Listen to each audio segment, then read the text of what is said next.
Hi hello welcome to Kiran TV news. Jaganmohan Reddy గారు మళ్ళీ పాదయాత్ర మొదలు పెట్టబోతున్నారు.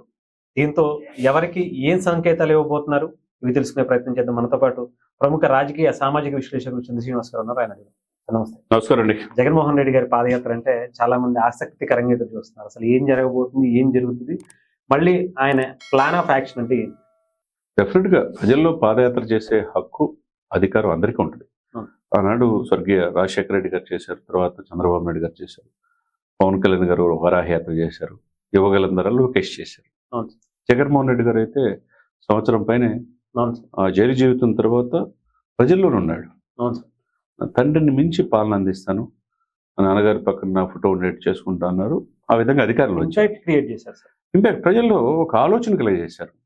అరే రాజశేఖర రెడ్డి గారి కుమారుడు మన కోసం ఎండనక వాననక తిరుగుతున్నాడు అనేది పాదయాత్ర అంటే మధ్యలో ఏంటంటే దానికి ముందు వాళ్ళ అమ్మగారు విజయమ్మ గారు కావచ్చు, షర్మిల ఒక దారి వేశారు అక్కడ. చేసిన తర్వాత దాన్ని క్లియర్గా ఈయన యూటిలైజ్ చేసుకున్నాడు. నేనున్నానని భరోసా ఇవ్వగలిగాడు. ప్రజల్లో నమ్మారు. అటు చంద్రబాబు నాయుడు గారు ఎన్ని తాయిలాలు అప్పుడు ఎన్ని ప్రకటించిన, పసుపు కుంకుమని అన్ని ప్రకటించిన కాదని చెప్పి జగన్మోహన్ రెడ్డి గారిని 151 సీట్లతో అధికారులు తీసుకొచ్చారు. కాబట్టి పాదయాత్ర అనేది ఇది వేరే రాష్ట్రాల్లో ఉండదు, ఒక తెలుగు రాష్ట్రాల్లోనే ఉంటది ఎక్కువగా. ఇక్కడ పాదయాత్ర చేసిన ప్రతి ఒక్కళ్ళు కూడా సక్సెస్ అయ్యే సీఎం అయిన పరిస్థితి. మరి అక్కడ ప్రశాంత్ కిషోర్ లాంటి బీహార్, వెస్ట్ బెంగాల్ ఇట్లా చేయాలని అనుకున్నారు కానీ వర్కౌట్ కాదు. ఒక తెలుగు రాష్ట్రాల్లో ఉంటది. ఎందుకంటే ఆ పల్స్ ప్రజల దగ్గరికి వెళ్ళినప్పుడు అరే మన కోసం నాయకుడు వచ్చాడు అనేది భావన కలుగుద్ది. అతని మీద ఆరోపణలు ఎన్ని పక్కన పెట్టేస్తాయి. సరే, ఇక్కడ మీరు అన్నట్టు తప్పలేదు. దాదాపు 2 సంవత్సరాలు పూర్తవుతుంది. ఈ కూటమి కొన్ని చేయగలిగింది, కొన్ని చేయలేదు. చేయలేని ప్రశ్నించే అధికారం ప్రతిపక్ష హోదా లేకపోయినా 11 సీట్లు వచ్చినాయి కాబట్టి జగన్మోహన్ రెడ్డి గారు ప్రతిపక్ష నాయకుడు. ప్రజలకి ఎప్పటికప్పుడు ప్రభుత్వం ప్రజా వ్యతిరేక పనులు చేస్తే ప్రశ్నించే హక్కు వాళ్ళకు ఉంటుంది. మరి ఇది జగన్మోహన్ రెడ్డి గారు ప్రధానంగా పాదయాత్ర చేయటం, దాని వెనక 11 సీట్లకు ఎందుకు పరిమితం అయ్యాము అని ఆత్మపరిశీలన చేసుకోవాలి. దానికన్నా ముందు దాంతోపాటు ప్రజలకి మీరే తప్పు, మీరే ఓటేయలేదని అనకూడదు. ముఖ్యంగా పదబద్ధాలు అంటా ఉంటే ఎందుకు మనల్ని ప్రశ్నిస్తారు అనుకుంటారు. సంక్షేమ వాటిని అభివృద్ధిని ఎందుకు మర్చిపోయాం, అందుకే 11 సీట్లు పరిమితం అయిపోయినాయి. ఎందుకు వాలంటరీ వ్యవస్థతో వచ్చిన తర్వాత అంతా వాళ్ళే చేశారు, ఎమ్మెల్యేలు మంత్రులు దే ప్రమేయం లేకుండా.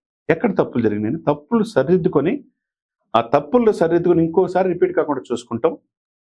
మమ్మల్ని మళ్ళా అధికారులు తీసుకురావండి అని అడగొచ్చు జగన్మోహన్ రెడ్డి గారు, తప్పులేదు అది. ఆ విధంగా అడగాలి.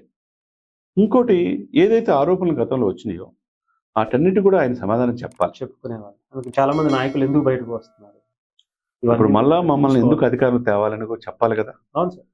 ఏమంటారు? ఇప్పుడు మాజీ మంత్రులు, మాజీ ముఖ్యమంత్రి గారు కుమారుడు ఈ కూటమిని 164 సీట్లు కాదని ఎందుకు వేయాలి, ఎందుకు గెలిపించాలంటే ఆ నమ్మకాన్ని కలిగించాలి, ఆ భరోసా వాళ్ళకి ఇవ్వాలి. తప్పలేదు. వచ్చే సంవత్సరం నుంచి పాదయాత్ర అంటారు. దాదాపు నేను పేపర్లో చూసిన దాన్ని బట్టి సంవత్సరంన్నర ప్రజల్లో ఉంటాను. ఒక రకంగా కూటమికి సవాల్ ఇది.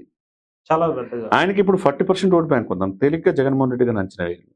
పాలిటిక్స్ బాగా తెలిసిన వాడే కాబట్టి 4 దశాబ్దాలు అనుకున్న చంద్రబాబు నాయుడు గారిని, అటు పవన్ని కాదని అంతకుముందు 150 సీట్లు వచ్చినాయి. ఇప్పుడు ప్రజలు మెప్పించలేదు కాబట్టి 25 సంవత్సరాలు మేమే ఉంటామనే పరిస్థితి నుంచి ఇప్పుడు కూటమి అధికారులు వచ్చింది. మరి ఆ 164 సీట్లు ఆ ఎంపీలు కాదని ఇప్పుడు ఈయన్ని గెలిపించాలి అంటే ఎన్ని పోయినాయి? ఇప్పుడు ఓన్లీ 11 అంటే ఎన్ని సీట్లు పోయినాయి? దాదాపు 150 సీట్లు పోయినట్టే కదా.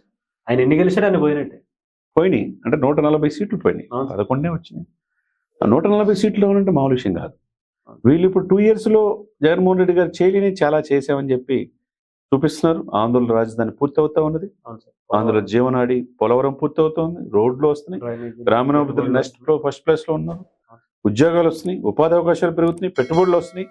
ఇవన్నీ కాదని వీళ్ళు ఏం తప్పు చేశారో చెప్పాల్సిన బాధ్యత జగన్మోహన్ రెడ్డి గారికి ఉంటుంది.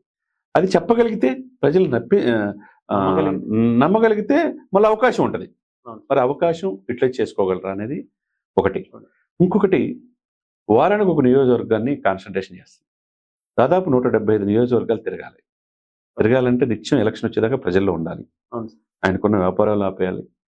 ప్రజలకి ఎక్కడైతే ఎమ్మెల్యే ఓడిపోయారో అక్కడ జవాబుదారితనం, అక్కడ ఉన్న గెలిచిన ఎమ్మెల్యే ఉంటాడు, మంత్రి ఉంటాడు, వాళ్ళు కూడా కాదని వాళ్ళకి వ్యతిరేకంగా వీళ్ళు మాట్లాడాలి. వాళ్ళు ఏమి చేయకపోతే అవకాశం ఉంటుంది, వాళ్ళు చేస్తా ఉంటే ఏం మాట్లాడలేరు.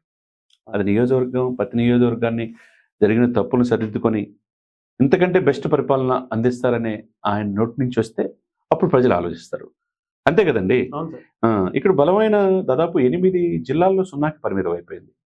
ఉభయ గోదావరి జిల్లాలతో పాటు కృష్ణ, రాయలసీమలో కొన్ని, ఇక్కడ ఉత్తరాంధ్రలో కొన్ని జిల్లాల్లో 0కే పరిమితం. 8 జిల్లాల్లో 0 అంటే అర్థం చేసుకోండి. ఉభయ గోదావరి జిల్లాలో అయితే పూర్తిగా తుడిచిపెట్టిపోయింది.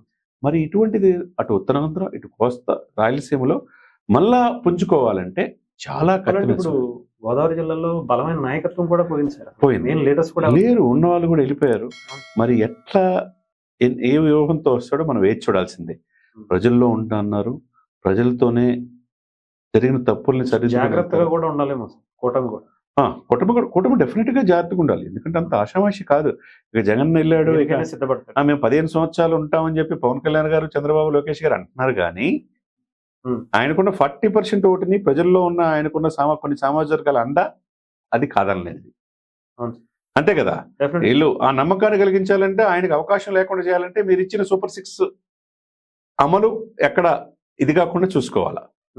మీ పార్టీకి జనసేన, ఇటు టీడీపీ, బీజేపీకే పని చేసుకుంటూ వెళ్తే వైసీపీని పూర్తిగా నిర్లక్ష్యం చేసి వైసీపీ వాళ్ళు కదా అని చెప్పేసి ఇచ్చేస్తే మరి అది కొద్దిగా రివర్స్ అయ్యే అవకాశం ఉంది.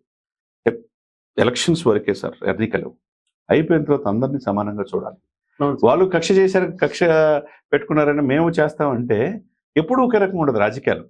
ఇప్పుడు జగనన్న వదిలిన బాణం జగనన్న దగ్గర ఉందా? అవును, నాకు అన్యాయం చేసాడు, బయటకు వచ్చేసింది. ఆవిడ కూడా రెడీగా, తల్లి గారు గౌరవ అధ్యక్షురాలుగా ఉన్న ఆమె గౌరవంగా పిలిచి అధ్యక్షుల పదవి ఆయన తీసుకున్నాడు. కాబట్టి ఏదేమైనా కానీ తాడేపల్లి ప్యాలెస్ ప్రక్షాళన చేసుకోవాలి. ఇప్పుడు విజయసాయి రెడ్డి గారు నెంబర్ 2 A2గా ఉన్న వ్యక్తి, జగన్మోహన్ రెడ్డి గారికి ఉన్న 33 కేసుల్లో, ఈడీ కేసుల్లో అన్నింటిలో A2గా ఉన్నాడు.